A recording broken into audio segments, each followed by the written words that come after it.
ஓங்கி உலகளந்த உத்தமன் பேர் பாடி நாங்கள் நம் பாவைக்கு சாற்றி நீராடினால்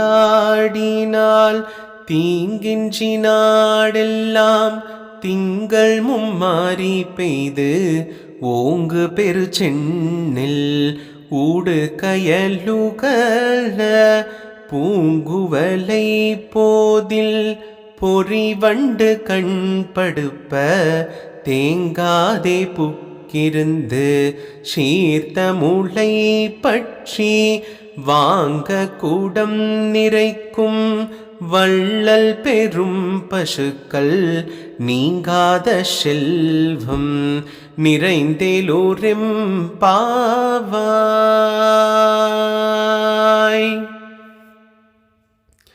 ஆண்டாள் இந்த 3வது பாசுரத்துல ஒரு முக்கியமான அனுஷ்டானத்தை திருப்பி திருப்பி சொல்றா. வையத்துள் வாழ்வீர்கள் நாமும் நம் பாவைக்கு செய்யும் கிரிசைகள் கேளீரோ, பார்க்கடலுள் பையத்துயின்ற பரமன் அடிப்பாடி. பாடனும் யார பாடனும்? பரமனின் அடியை பாடனும், பெருமாளுடைய திருவடியை பாடனும்பா அப்படின்னு 2வது பாசுரத்துல சொன்ன கோதை 3வது பாசுரத்துல பாடக்கூடிய அந்த பரமனினுடைய திருவடி எப்பேற்பட்ட உயர்ந்த தன்மை கொண்டது அப்படின்றத சொல்றா. ஓங்கி உலகளந்த உத்தமன் பேர் பாடி. சாதாரணமா உத்தமன் பேர் பாடி அப்படின்னு சொல்லியிருக்கலாமே, ஏன் ஓங்கி உலகளந்த உத்தமன் பேர் பாடி? இந்த உத்தமன் யார் அப்படின்னா ஓங்கி உலகை அளந்தவன். சரி, உலகை அளந்தவன் சொல்லியிருக்கலாம், அது என்ன ஓங்கி உலகை அளந்தவன்? ஏன் அப்படின்னா மகாபலி சக்கரவர்த்தி கிட்ட தானம் அப்படின்னு வாமன அவதாரத்துல பகவான் போய் நிற்கிறார். ஏன் போய் நிற்கிறார் அப்படின்னா மகாபலி சக்கரவர்த்தி என்னதான் ஒரு ராட்சச வம்சத்துல வந்திருந்தாலும், ராட்சச குடும்பத்தில் இருந்திருந்தாலும், அசுர குடும்பத்தில் இருந்திருந்தாலும், இவன் ராட்சச கோஷ்டியும் கிடையாது, இல்ல அசுரத்தன்மையும் உடையவனும் கிடையாது. பிரகலாதனுடைய பேரன் தானே இவன். இவனுடைய கொள்ளு தாத்தாவெல்லாம் எப்படி போட்டு எரிச்சு போட்டார், கிழிச்சு போட்டார் பகவான் அப்படின்றது இவனுக்கு தெரியும். இருந்தாலும் இவன்கிட்ட தானம்னு வந்து நிற்க வேண்டிய அவசியம் பகவானுக்கு ஏதாவது உண்டா? பகவானுக்கு ஏதாவது உண்டா? அவனே கோடிக்கணக்கான லக்ஷ்மிகளை தன்னுடைய சேவையில வச்சிட்டு இருக்கான். சகஸ்ர சீருஷா புருஷகா அப்படின்னு புருஷ சுக்தம் அவனை சொல்றது. லக்ஷ்மி சதசம்பிரம சேவியமானம் கோவிந்தமாதி புருஷம் தம்மகம் பஜாமி. லக்ஷ்மி சகஸ்ர சதசம்பிரம சேவியமானம். ஆயிரமா மகாலட்சுமிகள், ஒரு லக்ஷ்மி இல்லையா, ஆயிரமா மகாலட்சுமிகள் பகவானுக்கு நித்தியம் சேவை பண்ணிட்டு இருக்கும் பொழுது பகவானுக்கு ஒரு தேவை அப்படின்னு இன்னொருத்தர் வாசல்ல போய் நிற்க வேண்டிய ஒரு சூழ்நிலை ஏற்படுமா? ஏற்படாது. இருந்தாலும் இவர் எதுக்கு வந்து நிற்கிறார் அப்படின்னா இவன் கிட்ட இருந்து எல்லா சம்பத்துகளையும் பிடுங்கி இந்திரனுக்கு அவனுடைய லோகத்துல திரும்பியும் ஸ்தாபிச்சு கொடுக்கணும் அப்படின்றது ஒரு காரணமா இருந்தாலும் இவரே அதற்கு நேரடியா வர வேண்டிய அவசியம் இல்லையே. இவரே வர வேண்டிய அவசியம் இல்லையே. இவரே நேரடியா வர வேண்டியதற்கான காரணம் என்ன அப்படின்னா பலி சக்கரவர்த்திக்கு ஒரு அகங்காரம் உண்டு, ஒரு மமகாரம் உண்டு. ரெண்டுமே உண்டு, அகங்காரமும் உண்டு, மமகாரமும் உண்டு. அகங்காரம் செய்யக்கூடிய செயலால ஏற்படுறது, மமகாரம் அவனுக்குள்ளேயே இருக்கிறது. அவனுடைய ஸ்வரூபத்தை நினைச்சே சில பேருக்கு கொஞ்சம் புத்தி கழண்டு போயிடும் இல்லையா? அந்த மாதிரி ஒரு அகங்காரம் மமகாரம் அவனுக்குள்ள மேலிட்டுடுச்சு. அந்த மாதிரி மேலிடும் பொழுது இங்க பகவானே வரார். ஏன் வரார்? இவர் ஏன் வரார்னா பிரகலாதனுடைய வம்சமாச்சே, அதனால இதை டீல் பண்றதுக்கு வேற ஒருத்தரை அனுப்பக்கூடாது. ஏன்னா இவனுடைய தாத்தா எப்பேற்பட்ட பக்த சக்கரவர்த்தின்ற பேர் வாங்கினவர், எப்பேற்பட்ட பேரை நீ கெடுத்துட்டு இருக்கடா, இருந்தாலும் நீ ரொம்ப நல்லவன். இவன் ரொம்ப நல்லவன், சத்திய சங்கல்பன். யாரு? இந்த பலி சக்கரவர்த்தி. சொன்ன வாக்க காப்பாத்துவான், அந்த சொல்ல மீற மாட்டான். பிராமணர்கள் மேலே எல்லாம் இவனுக்கு ரொம்ப பிரீத்தி உண்டு, ரொம்ப நல்லவன். ஆனா ஒன்று அதிகம், என்னது? அகங்காரம் அதிகம். தாங்கிட்ட எல்லாம் இருக்கு, தன்னால இயன்றதுன்னு கிடையாது, தன்னால எல்லாம் முடியும் அப்படின்ட்டு அவன் எல்லோருக்கும், வர்றவர்கள் போகிறவர்கள் எல்லாருக்கும் கேட்டதையெல்லாம் கொடுக்கக்கூடியவன். அவன் கொடுக்கிறான் அப்படின்ற அந்த எண்ணமே அவனுக்கு அகங்காரத்தையும் மமகாரத்தையும் கொடுத்துடுறது. என்னைக்குமே பகவானுடைய கைங்கரியத்தில், கைங்கரியம்னு தானே சொல்கிறோம், நான் இதை பண்ணுறேன் அப்படின்னு ஒன்று இருக்காது. பெரிய மகான்களுடைய பெரியவாளுடைய சன்னதிக்கெல்லாம் போனால் நம்ம ஏதாவது மலர் மாலையையோ இல்லை வேறு ஏதாவது பழங்களையோ இல்லை வஸ்திரங்களையோ நம்ம வாங்கிட்டு போனால் கையில் கொடுக்கறது நம்மளுடைய சம்பிரதாயத்தில் வழக்கம் இல்லை. அவர்கள் எழுந்தருளி இருக்கக்கூடிய அந்த சன்னதிக்கு முன்னாடி நம்ம கொண்டு போனதை எல்லாம் அப்படி சமர்ப்பிச்சிடணும். நம்ம அவங்க கையில் கொடுக்கணும், அதுக்கு ஒரு ஃபோட்டோ எடுத்துக்கணும் அப்படின்றதெல்லாம் அல்பத்துங்களுக்கு வேணா ஏதாவது அப்படி தோணுமே தவிர்த்து, மகான்களுக்கு நீ கொடுத்து வாங்க வேண்டியதில் என்ன இருக்கு? உன்னால ஆக வேண்டியது என்ன இருக்கு? எதுவும் கிடையாது. ஆனா என்னால உனக்கு ஆக வேண்டியது ஜாஸ்தி இருக்கு.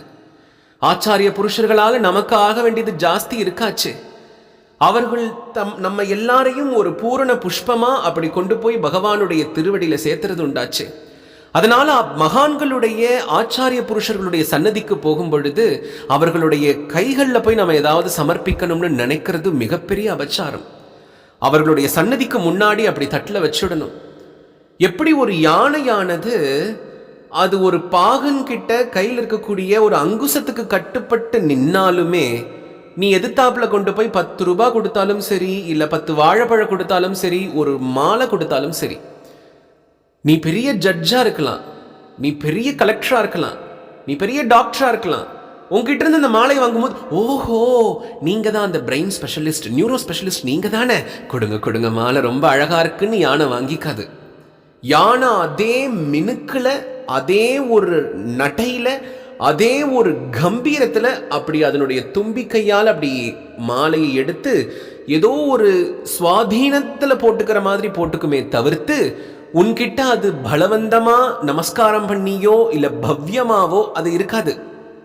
அதுபோல ஆச்சாரிய புருஷர்களோ மகான்களோ அவர்களுடைய சன்னிதானத்துல நம்ம போய் சமர்ப்பிக்கிற விஷயங்களை கருணையே வடிவமா கொண்டு அந்த மாலையையோ அந்த வஸ்திரங்களையோ இல்ல அந்த ஒரு நீ கொண்டு போய் கொடுக்கிற அந்த வஸ்துக்களை அவர்கள் மனமுவந்து ஏத்துக்கிறது உண்டு. இல்லை இப்படி தொட்டு கொடுத்துருவா, அதை நம்ம எடுத்துட்டு போய் பிரசாதமா அனுபவிக்கிறது உண்டு.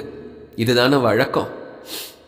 இங்க பகவான் என்ன பண்றான், மகாபலி கிட்ட அவனே நேரடியா வந்ததற்கான காரணம் என்ன அப்படின்னா, நீ கொடுக்கறேன் கொடுக்கறேன் கொடுக்கறேன்னு சொன்னியே, கொடுக்கறதெல்லாம் சரிதான்ப்பா, ஆனா கொடுக்கறன்ற எண்ணம் உனக்குள்ள உனக்கே தெரியாம பதிஞ்சு போச்சு. நீ கொடுத்து மற்றவர்கள் வாங்குறதுக்கு என்ன இருக்கு, நான் வாங்குறதுக்கு என்ன இருக்கு? சரி இப்ப நான் வந்திருக்கேன். மகாபலி கேட்கிறார், என்ன வேணும் சுவாமி சொல்லுங்க, இந்த ஊர் வேணுமா? இவர் நடந்து வர்ற அழக பார்க்கிறார். இவர் நடந்து வர்ற அழக பார்த்து அந்த சபையில இருந்த ரிஷிகள் எல்லாரும் ஒருத்தருக்கு ஒருத்தர் பேசிக்கிறார். இது போல ஒருத்தர் நான் பார்த்ததில்லையே, நீ பார்த்திருக்கியா? நானும் பார்த்ததில்லையே. நீ பார்த்திருக்கியா? நானும் பார்த்ததில்லையே. இவர் என்ன இப்படி இருக்கார்? சுந்தரநயனா சுகுமாரா, சுந்தரநயனா சுகுமாரா, பங்கஜநயனா பரம பவித்ரா, பங்கஜநயனா பரம பவித்ரா, பரம பவித்ரா, பரம பவித்ரா, பரம பவித்ரா, ராஜம் சுந்தர ராஜம், ராஜம் சுந்தர ராஜம், ராஜம் வாமன ராஜம், ராஜம் வாமன ராஜம், ராஜம் சுந்தர ராஜம், ராஜம் சுந்தர ராஜம். அவர் நடந்து வரும்பொழுது எப்படி இருந்தாரா? குட்டி பையன் அழகா பிராமண வடிவத்தில் வரார். கஷ்யப்பருடைய குழந்தையாச்சே, அதிதி கஷ்யப்பருடைய குழந்தையாச்சே. பிராமணனா வேஷம் போட முடியாது.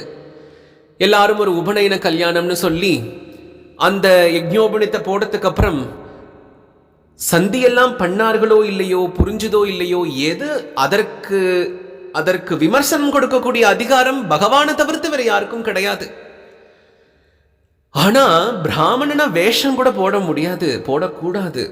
அது ஸ்வபாவத்தில் இருக்கணும், அது ஸ்வபாவத்தில் இருக்கணும் இல்லையா? இங்க பகவான் உத்தம பிராமணனா வரார், அப்படி அழகா வரார், குள்ளமா வரார், ஆனா ஒரு மினுக்கோட வரார். ஒரு குட்டி யானை சும்மா வராது, அது அங்கேயும் இங்கேயும் அப்படி வேடிக்கை பார்த்துட்டு வரும். அது அப்படி யாரையாவது நோட்டம் விடும், இப்படி ஓர கண்ணால பார்க்கும். நேரா நடந்து வரும்பொழுது வலது பக்கத்துல தும்பிக்கையால எதையாவது இழுக்கும், வாழை ஆட்டிட்டு வரும். அப்படி கம்பீரமா வரும் இல்லையா? அது போல வாமனர் வரார். ஒருத்தரும் இப்படி விழி மேல இப்படி வச்சு வச்சு பார்க்கிறா, இவர் யார், இவர் யார், இவர் யாருன்னு. அது போல மகாபலியுடைய இடத்துக்கு வந்த உடனே மகாபலி ஒரு ஆசனம் போட்டு உட்கார வைக்கிறார். வாங்க சுவாமின்னு, நமஸ்காரம், உங்களுக்கு என்ன வேண்டும் சொல்லுங்க. எனக்கா? நீ எது கேட்டாலும் கொடுப்பியா? நீ தான் கேட்கிறவங்களுக்கெல்லாம் கொடுப்பியாமே, உதவி செய்யறதுக்குன்னே நீ இருக்கியாமே. உனக்கு இந்த வாழ்க்கையின் மேல பெரிய ஒரு பற்றுதல் கிடையாது. உன்கிட்ட இருக்கக்கூடிய எல்லா சம்பத்துக்களையும் அபயம் அபயம் அபயம்னு வர்றவங்களுக்கெல்லாம் கொடுப்பியாமே. அப்படியா? சரி, எனக்கு ஏதாவது வேணும்னா நீ கொடுப்பியா? அதுக்கு தான் அடியேன் காத்துட்டு இருக்கேன். என்ன வேணும் சுவாமி? எனக்கு 3 அடி மண்ணு வேணும். 3 அடி மண்ணா? நீங்க வர்றதுக்கு முன்னாடி வாங்கிட்டு போனவங்களெல்லாம் நீங்க பாத்தீங்களா? எல்லாரும் இந்த பார்ப்பா, இந்த கதை, இந்த இதெல்லாம் எனக்கு வேண்டாம். எனக்கு 3 அடி கொடு. எதில் 3 அடி? என் காலடியில் 3 அடி. உங்க காலடி இல்லையா? இந்த பிஞ்சு பிஞ்சா இருக்கக்கூடிய இந்த பாதத்துல அளந்து 3 அடியா? சுவாமின்னு தேவரீரோ பிராமண உத்தமர் போல தெரிகிறீர். தேவரீர் கொஞ்சம் யோசித்துதான் கேட்கலாமே. பகவான் அப்படியே மேல பார்க்கிறார் மகாபலிய. யோசிக்கிறதா? பரவாயில்லப்பா, இந்த அடிக்கு நீ கொடுத்தா போதும், 3 அடிக்கு. உடனே மகாபலி யோசிக்கிறான். பொதுவா யாராவது தானம் கொடுக்கறாங்க அப்படின்னா, இதுதான்டா பெரிய சான்ஸ், இதை விட்டா நமக்கு மிகப்பெரிய இன்னொரு வாய்ப்பு கிடைக்காது, கொடுக்கறதெல்லாம் வாங்கிட்டு போயிடணும் அப்படின்றது தானே ஒரு சாதாரண ஒரு மனுஷனுக்கு தோன்ற புத்தி. ஆனா இவருக்கு அந்த மாதிரி தோணல. காரணம், இவர் கேட்டு வந்தது அந்த 3 அடி தான். அப்போ இவர் உத்தம பிராமணரா இருப்பார் போல இருக்கு.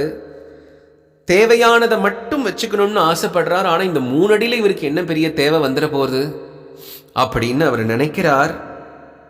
அப்படின்னு அவர் நினைச்சு, சரி கொடுப்பா, கொடு அப்படின்னு கேட்கும்போது அவர் ஜலத்தை எடுத்து இப்படி சங்கல்பம் பண்ணலான்னு போறார். முதலடி எடுத்து வைக்கிறார். முதலடி எடுத்து வச்ச உடனே ஊன்றார். பாதாள லோகத்துல போய் ஒரு திருவடி நிற்கிறது. 2வது அடி எடுத்து வைக்கிறார். மேல போய் பிரம்மலோகத்துல பிரம்மா தபஸ் பண்ணிட்டு இருக்காரு இல்லையா? சதா சர்வகாலமும் பகவன் நாமா சொல்லி தபஸ் பண்ணிட்டு இருக்காரே, வீணா தேவியோட, வாணி தேவியோட. அந்த பிரம்மலோகத்துல பகவான் என்ன பண்றார்? இப்படி திருவடியை மேல நீட்டின உடனே பிரம்மா கண்ணை திறந்தார். காரணம் என்னன்னா, உள்ள எப்பையும் தியானம் பண்ணிட்டு இருக்கக்கூடிய, நினைச்சிட்டு இருக்கக்கூடிய அந்த ஸ்வரூபமானது ஒரு செகண்ட் அப்படி மறைஞ்சு போச்சு. கண்ணை திறந்து பார்த்தா அதனுடைய திருவடி இப்படி வந்து நிற்கிறது. அன்னமையா பாடுறாரு, பிரம்ம கடிகின பாதமு பிரம்மமு தானி நிஜ பாதமு பிரம்ம கடிகின பாதமு. உடனே கங்காஜலத்தை கொண்டு திருமஞ்சனம்லாம் பண்றார். கீழே 1 அடி அளந்தாச்சு, மேல 1 அடி அளந்தாச்சு. மகாபலி அப்படியே கூனி குறுகி போய் அப்படியே உட்கார்ந்துருக்கான். கீழே பிரமிச்சு போய் உட்கார்ந்துருக்கான். வந்தது குள்ளனா, அளந்தது வெள்ளனா. அதுதான் வேதாந்த தேசிகர் சொல்லுவார், இது பகவான் தன்னுடைய கம்பீரத்தை காமிக்கல, பகவான் கம்பீரத்தை காண்பிக்கல. பகவானுக்கு என்ன ஆயிடுச்சான், நல்லவன் தான் மகாபலி, ரொம்ப நல்லவன். யாருக்காவது ஹெல்ப்னு வந்தா உடனே செஞ்சுடுவான், ஓடி ஓடி போய் செய்வான். இவனை போல ஒரு சர்வீஸ் மைண்டட் யாருக்கும் கிடையாது.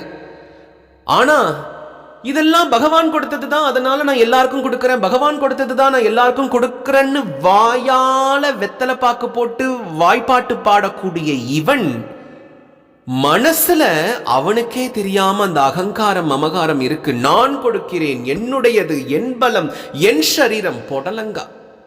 இதெல்லாம் பகவான் கொடுத்ததுன்னு வாயில சொன்ன உனக்கு உன் ஹிருதயத்துல சொல்ல முடியலையே. அது அந்த ஒரு அகங்காரத்தை அப்படி பிடுங்கி எரியறதுக்கு தான் இவர் வந்தார்.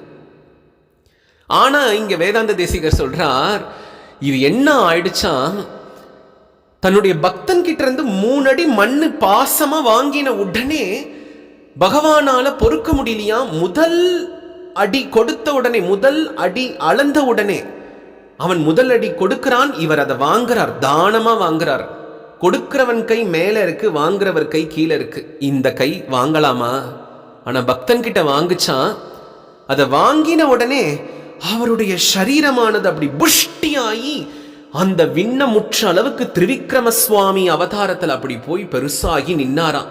இந்த புஷ்டி எதனால ஏற்பட்டதுன்னு வேதாந்த தேசிகர் சொல்றார், பக்தனுடைய சம்பந்தத்தால பகவான் இப்படி புஷ்டி ஆயிட்டார்.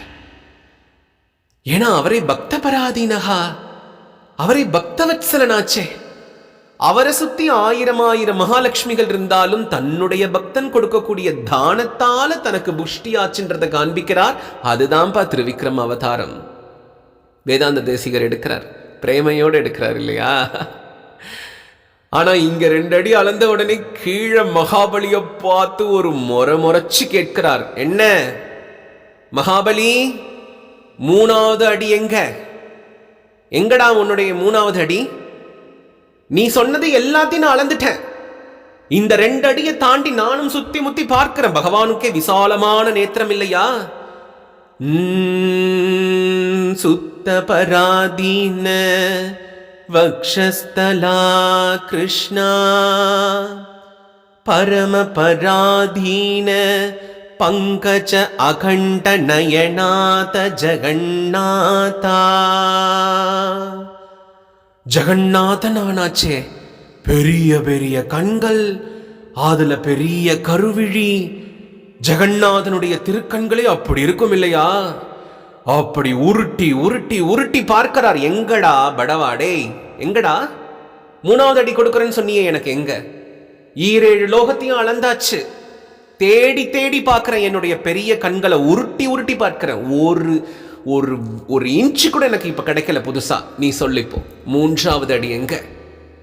மகாபலிக்கு புரிஞ்சிருச்சு, வந்திருக்கிறது மாயக்குள்ளன் இல்ல, இவன் மாயக்கல்லன். சுக்ராச்சாரியர் தானே இவனுக்கு குலகுரு. அவர் ஆச்சாரியராச்சே. அவர் ஆரம்பத்திலேயே சொன்னார், எரே மகாபலி, தோபராங்க ஒன்று வருது, கொஞ்சம் ஜாக்கிரதையா இரு. இவன் பார்ப்பதற்கு மனுஷன் போல தெரியலை, ஜாக்கிரதை. ஆனா இவனுக்கு தான் மமகாரம் ரொம்ப ஜாஸ்தி இருக்கே.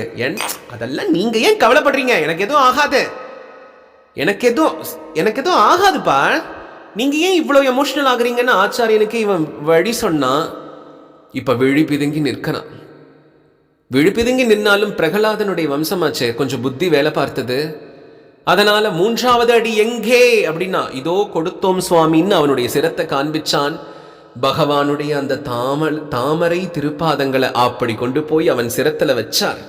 3வது அடியையும் அளந்தோம் அப்படின்னு அப்படி போய் வச்ச உடனே அந்த அற்புதமான காட்சியை பார்த்த உடனே முதல்ல கன்னத்துல தட்டினது யாரு அப்படின்னா சுக்ராச்சாரியர் தட்டிக்கிறார். அடே, உனக்கு குலகுருவா இருந்ததுக்கு இன்னைக்கு ஒரு நல்லது நடந்திருக்குடா அப்படின்னு.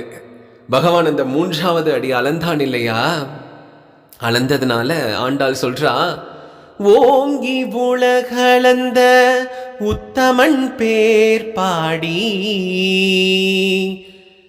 பொதுவா ஏதாவது அவதாரம் எடுத்தா அதுல ஏதாவது ஒரு சம்ஹாரமோ இல்ல திருத்தி பணிக்கொள்வான் அப்படின்னு ஏதாவது ஒன்று இருக்கும். இங்க திருத்தி பணிக்கொள்வான்னு கூட சொல்ல முடியாது மகாபலி சரித்திரத்துல.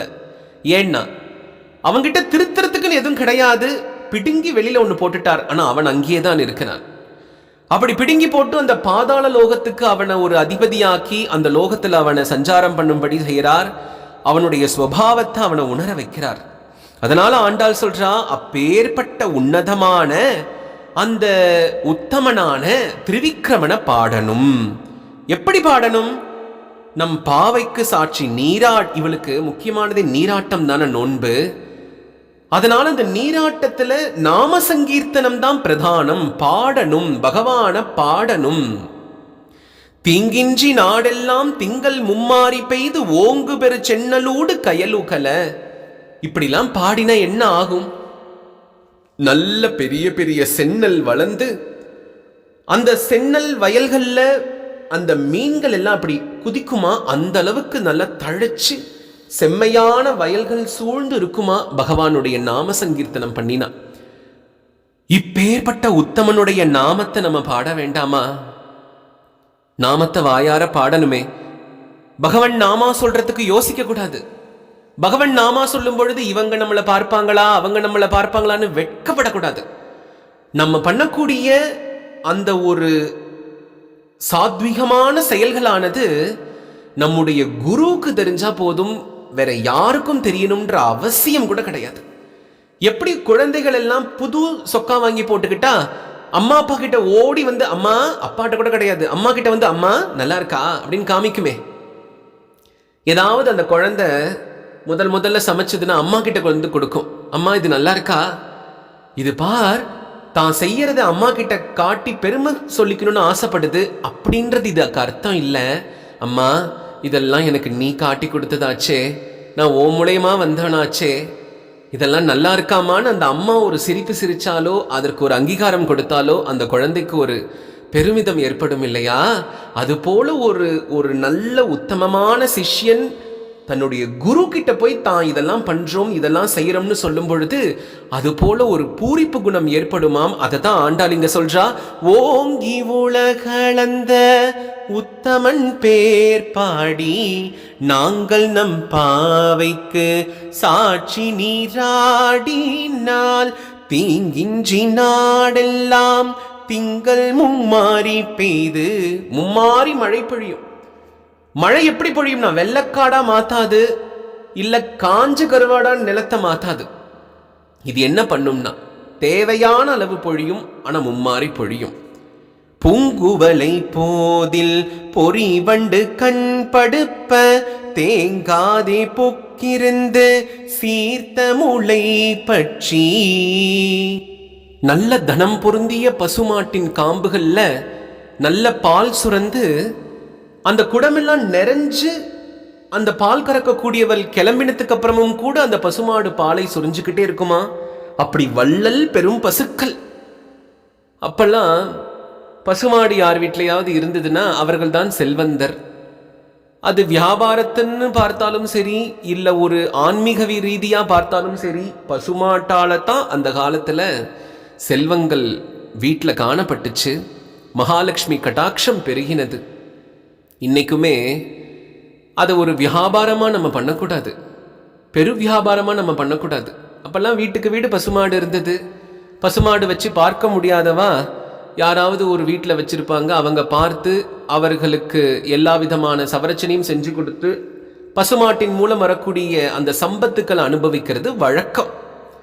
இன்றைக்கும் நம்ம அப்படித்தானே சில வீடுகளில் பழக்கம் உண்டு. அதனால இந்த பசுமாடானது சாக்ஷாத் மகாலட்சுமி வாசம் பண்ணக்கூடிய இடமாச்சே. காலையில ஸ்ரீரங்கநாதனும் பசுமாட்டை பார்த்து தானே எழுந்திருக்கிறார். உப்பிலியப்பனும் எல்லா கோவில்கள்லையும் பெருமாள் பசுமாட்டு முகத்துல தானே முழிக்கிறார். பசுமாட்டு முகத்துல முழிக்கிறத காட்டிலும் பசுமாட்டினுடைய பின்பகுதி வழியாக பெருமாளை சேவிக்கணுமா. ஏன் அப்படின்னா, எது வேண்டாம்னு பசுமாடு வெளியில தள்ளுறதோ அதுல கூட மகாலட்சுமி வாசம் பண்றா அப்படின்றது அதுக்கு அர்த்தமாகிறது.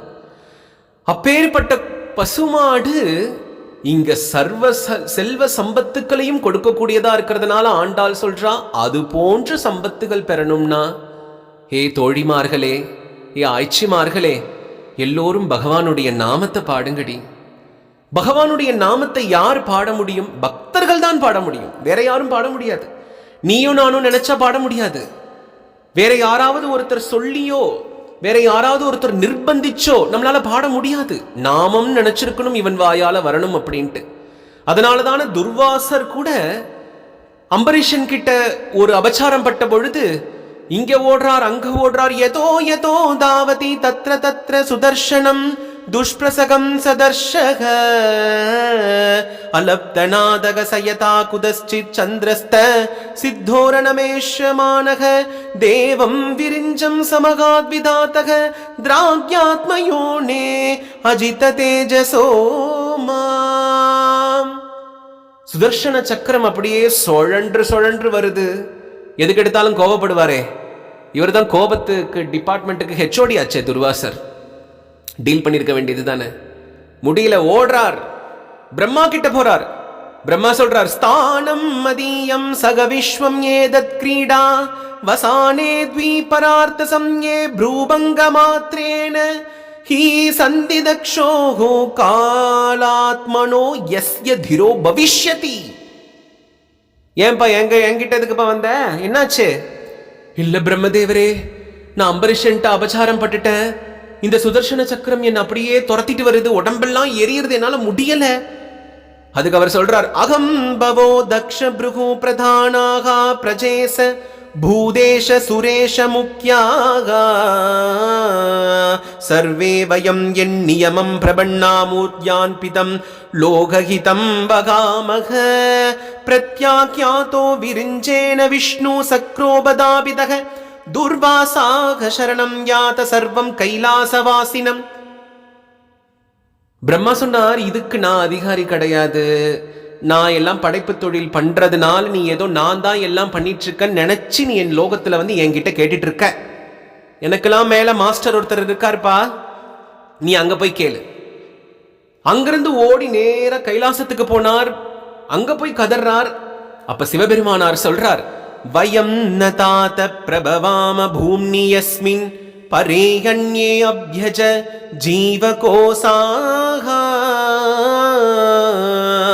பவந்தி காலே ந பவந்தி ஹித்ருசாம் சகஸ்ரசோ யத்ர வயம் பிரமாமக அகம் சனத்குமாரஸ்ச நாரதோ பகவானஜக கபிலோ அபாண்டரதமோ தேவலோ தர்ம ஆசுரி மரிச்சி பிரமுகாச்சான்யே சித்தேசாக பாரதர்ஷனாக விதாம நவயம் சர்வேயன் மாயாம் மாயையாவிருதாக.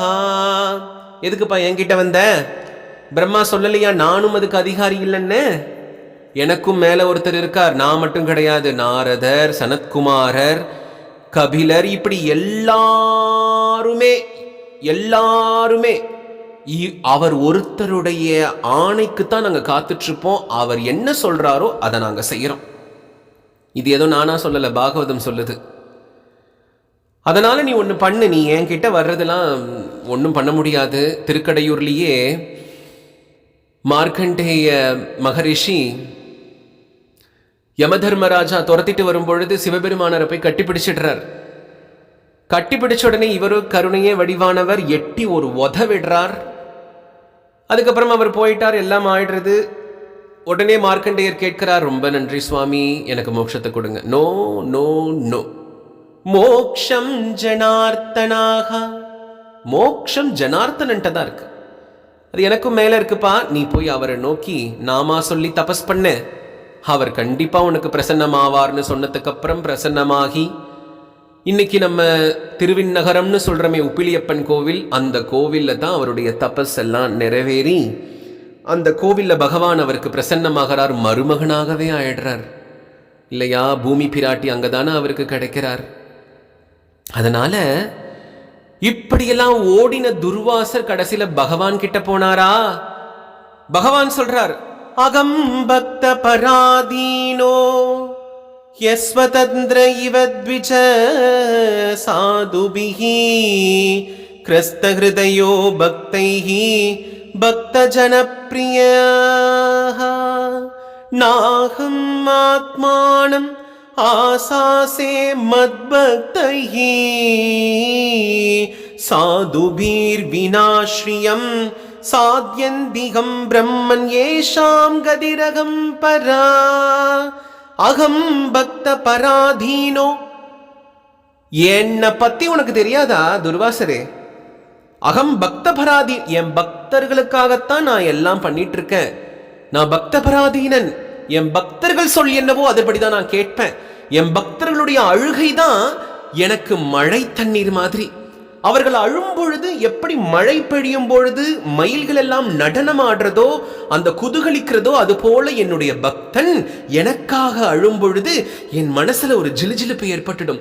ஆஹா, என் பக்தன் எனக்காக கண்ணீர் வடிக்கிறான்னு. ஆனா நான் மயில் மாதிரி ஆட மாட்டேன். என் பக்தனை போய் நான் ஆலிங்கனம் பண்ணிப்பேன். நான் ஒரு சாது ஹிருதயத்துல வாசம் பண்ணக்கூடியவன்றது உனக்கு தெரியாதா? ஏ தாராகார புத்ராப்தான் பிராணான் வித்தம் இமாம் பரம் ஹித்வா மாம் சரணம் யாதா கதம் தாம் ஸ்யக்து முத்சகே மயி நிர்பக்த ஹிருதயா சாதவ சமதர்ஷனாக வசே குர்வந்தி மாம் பக்தியா சத்ஸ்ரியக சத்பதிம் யதா. பகவான் என்ன பண்ணிருக்கணும்? ஒரு துர்வாசர் தானே வந்திருக்கார். வாங்க துர்வாசர், நல்லா இருக்கீங்களா, சாப்பிட்டீங்களா, எப்படி இருக்கீங்க அப்படின்னு பேசிருக்கலாமே. பேச மாட்டாராம். பக்தர்களை தாண்டி ரிஷிகள் வந்தாலும் சரி, முனிகள் வந்தாலும் சரி, என் பக்தனை விட எனக்கு நீ ஒன்றும் பெருசு கிடையாது. எப்பொழுதும் எந்நேரமும் எதற்காகவும் யாரிடமும் எந்த ஒரு சூழ்நிலையிலும் என்னை விட்டு கொடுக்காத என் பக்தனை காட்டிலும் நீர் என்ன எனக்கு பெருசா பண்ணிட போறீர்? உன்னிடந்து எனக்கிட்ட என்ன கிடைக்கும்? நீ மாலை வாங்கி போடுவியா? போடுவ. குண்டாங்குண்டான பிரசாதம் கொடுப்பியா? கொடுப்ப. எனக்கு பெரிய கோவில் கட்டுவியா? கட்டுவ. பிரேமைய கொடுப்பியாடா? அது எனக்கு கிடைக்குமா உன்கிட்ட இருந்து? கிடைக்காது. அது யார்கிட்ட இருந்து கிடைக்கும்? என்னையே சதா சர்வகாலமும் எனக்காக, என் பின்னாடி, என் ஸ்வரூபமா, என்னுடைய ஒரே ஒரு சிந்தனை மட்டும்தான் வாழ்க்கைன்னு வாழக்கூடிய ஒரு ஜீவனுடைய ஹிருதயமானது எனக்கு வைகுண்டம்டா. அதுதான் எனக்கு பண்டரிபுரம், அதுதான் எனக்கு விருந்தாவனம். அப்படி இருக்கக்கூடிய ஒரு பக்தன் நான் வாசம் பண்ணக்கூடிய கஷேத்திரம். அதெல்லாம் விட்டுட்டு நீ இப்படி வந்து என்கிட்ட கேட்கலாமா? மத் சேவையா பிரதீதம் தே சாலோக்யாதி சதுஷ்டயம் நேச்சதி சேவையா பூர்ணாகா குதோ அன்யத் காலவிருதம் வித்ருதம் அப்படின்னு சொல்றார். சாதவோ ஹிருதயம் மக்யம் சாதுனாம் ஹிருதயம் துவகம் மதன்யத்தேன ந ஜானாதி நாகம் தேப்யோ மனாகபி. சாதவோ ஹிருதயம் மக்யம் சாதுனாம் ஹிருதயம். நான் எங்க வாழ்ந்துட்டு இருக்க நினைக்கிறேன் நீ? யோகிகளுடைய ஹிருதயத்துல நான் போய் வாழல. மகாலட்சுமியினுடைய ஹிருதயத்துல போய் நான் வாழல. எனக்கு நித்தியம் சேவை பண்ணக்கூடியவர்களுடைய ஹிருதயத்துல போய் நான் வாழல. யாருடைய ஹிருதயம் நானாக இருக்கிறனோ அந்த ஒரு ஸ்தானம் என் பக்தர்களுடைய ஹிருதயத்துல நான் வாசம் பண்றேன். உபாயம் கதயிஷ்யாமி தவ விப்ர ஸ்ருணுஷ்வதத் அயம் ஹ்யாத்மாபி சாரஸ்தே யதஸ்தம் யாது வைபவான் சாதுஷீ பிரகிதம் தேஜக பிரகர்த்து குருதே அஷீவம் தபோ வித்யாச்ச விப்ராணாம் நிஸ்ரேயஸ கரே உபேதே ஏவ துர்வினி தஸ்ய கல்பேத கர்துரன்யதா பிரம்மண்யஸ்தத்கச்ச பத்ரம் தே நாபாக தனயம் நிருபம் ஷமாபய மகாபாகம் ததக சாந்தீர் பவிஷ்யதி. உன்கிட்ட இப்ப நான் பேசிட்டு இருக்கிறதுக்கு காரணம் என்னன்னா, நீ உள்ள நுழையும் பொழுது அச்சுதா அனந்தா ஆதிசேஷா நாம சங்கீர்த்தனம் பண்ணிட்டு நீ என் நாமா சொல்லி வந்ததுனால உனக்கு நான் பதில் சொல்லிட்டு இருக்கேன். அப்பையும் உனக்கு உபாயத்தை நான் சொல்ல மாட்டேன். ஓடு ஓடு. எந்த பக்தனுடைய ஹிருதயத்தை நீ காயப்படுத்தினியோ, எந்த ஒரு பக்தன் அவனுடைய பத்னியோட சேர்ந்து எனக்கு நித்தியம் ஆராதனை பண்ணிட்டு இருக்கானோ அந்த அம்பரீஷன் கால்ல போய் நீ விழு. அந்த அம்பரீஷன் உன்னை மன்னிச்சானேயானால் நானும் உன்னை மன்னிப்பேன். அகம் பக்தபராதீனகடா. யாராவது இப்படி சொல்லுவாங்களா? யாராவது சொல்லுவாங்களா? ஒருத்தரால நமக்கு ரொம்ப வாழ்க்கையில் ஏதாவது கிடைக்கிறது அப்படின்னா, இன்னாருக்கு நான் இதை கொடுத்தேன், அண்ணாருக்கு நான் அதை கொடுத்தேன், இவருக்கு இப்படி கொடுத்தேன், அவருக்கு அப்படி கொடுத்தேன்னு லிஸ்ட் எழுதி வச்சு கேட்கலனாலும் ஏதாவது ஒரு வியாஜத்துல சொல்ற ஒரு வழக்கம் தானே சாமான்யமா யாருக்காவது உண்டு. ஆனா இங்க பக்தன் மற்றவர்களுக்கு தன்னை ஒரு சேவகனா சொல்லிக்கணும், அவனுடைய சேவகனா இருக்கிறத தான் நான் பெருமன்னு நினைக்கிறேன்னு யாராவது சொல்லுவார்களா? மம பக்த பராதீனஹா, என் பக்தனுக்கு நான் பராதீனனா இருக்கேன் அப்படின்றத மாறுதட்டி சொல்றாராம். துர்வாசர் பார்த்தார், ஓடி போய் அம்பரீஷா அப்படின்னு காலில் விழுந்தார். அப்போ பகவானுடைய அந்த பக்தவத்சலன் இந்த பெயரானது, நம்மளே பல பேரை சொல்லிக்கிறோம், கலியுக வரதன், இந்த கலிகால தெய்வன், இந்த எந்த காலத்திலையும் யாருக்கும் எப்பொழுதும் வரதன்னா யார் அப்படின்னா நம்ம கட்சி வரதன் தான், நம்ம பேரொருளாளன் தான், நம்ம கிருஷ்ணன் தான், நம்ம பாண்டுரங்கன் தான். இது நான் சொல்லல, வேதமே சொல்றது. இப்பெல்லாம் ஏதாவது ஒரு சாமி அவனே உருவாக்குறான், அதுக்கு அவனே புராணத்துல இந்த புராணத்துல இருந்ததுன்னு சொல்லிடுறான். நம்மெல்லாம் புராணத்தை எடுத்து பார்க்க போறதும் கிடையாது, படிக்க போறதும் கிடையாது, படிச்சவங்க கிட்ட கேட்க போறதும் கிடையாது. நமக்குள்ளேயே கோஷ்டி பூசல் உண்டு. நீ அந்த மாதிரி இருக்கியா, நான் இந்த மாதிரி இருக்க, நீ அப்படி இருக்கியா, நான் இப்படி இருக்க, நீ ஸ்மார்த்தனா, நான் வைஷ்ணவன், இப்படி ஏதாவது ஒரு குதர்க்கம் பேசிட்டு தான் வாழ்க்கை கழியுமே தவிர்த்து பகவான் நமக்கு கிடைக்க மாட்டார். பகவான் எதற்கு வசப்படுவார்? பிரேமைக்குத்தான் வசப்படுவார். அதனால ஆண்டாள் சொல்றா, அப்படி என்னுடைய புருஷோத்தமனானவர் பக்தவத்சலர், அவரை பாட வேண்டாமா? அவரை பாடினா இவ்வளவு சம்பத்துக்கள் கிடைக்குமே, எல்லா சம்பத்துக்களுக்கும் உரியவர் அவர்தானே அப்படின்னு சொல்லி அவ்வளவு அழகா இந்த 3வது பாசுரத்துல ஆண்டாள் நமக்கு எடுத்து காற்றா.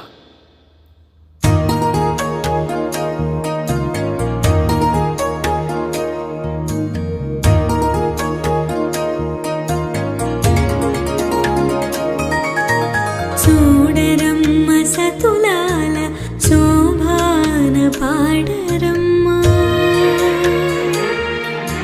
చూడరమ్మ సతులాల శోభాన పాడరమ్మ, కోడున్నది పతి చూడి కొడుతనాచారి, చూడరమ్మ సతులాల శోభాన పాడరమ్మ, కోడున్నది పతి చూడి కొడుతనాచారి, శోభానే శోభానే శోభానే శోభానే.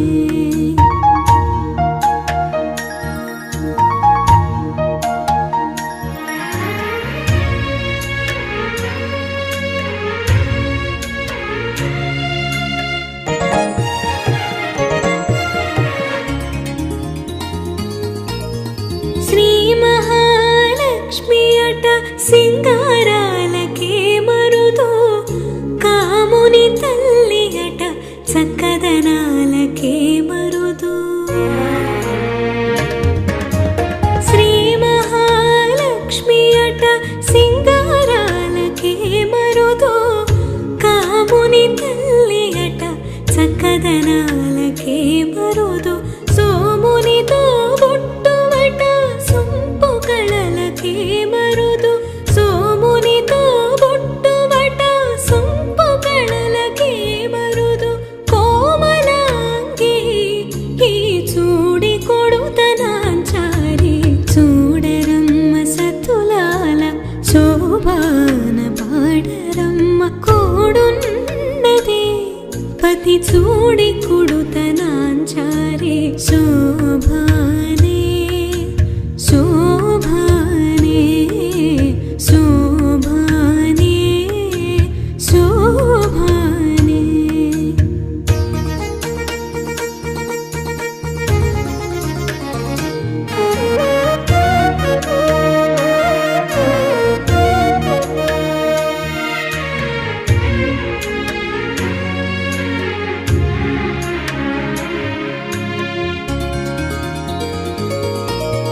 కలశాబ్ది కూతురట గంభీరాలకే మరుదు, తలపలోకమాతయట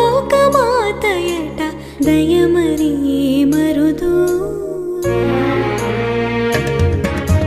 కలశాబ్ది కూతురట గంభీరాలకే మరుదు, తలపలోకమాతయట దయమరి మరుదు. జలజ నివాసిని